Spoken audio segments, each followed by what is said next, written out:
Today on Aim for Survival, we're going over my extended fire kit. Stay tuned.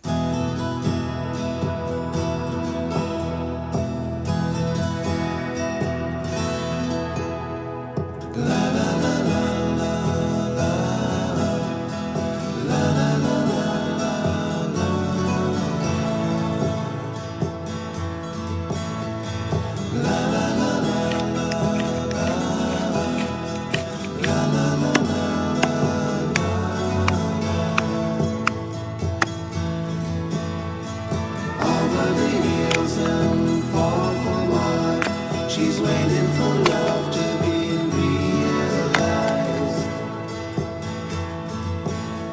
I'll send her my heart covered as a gift, and hope that you'll take it into her side.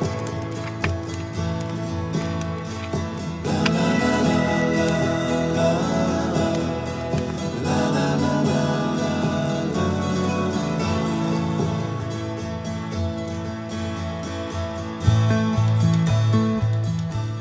This cookie tin can make char cloth, provided you poke a hole in it and put it in your fire.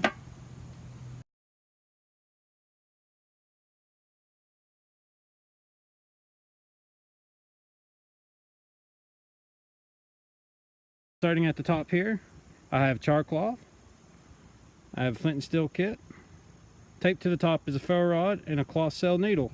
Now, if I had to make more char cloth, of course, I just punch a hole in the lid of this using the needle or maybe just my knife. Do have a can opener. Works good as a striker against that ferro rod. I have jute twine, a little chapstick. This will help make an extended burn. I do have a homemade fire cube and fuel cubes. I carry a magnification glass from Pathfinder School.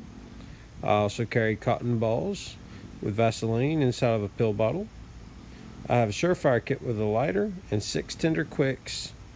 Now this is my extended practice kit. For yourself, you may need to build one to your strong skill sets. I'll send her my heart covered as a gift, and hope that you'll take it into her side.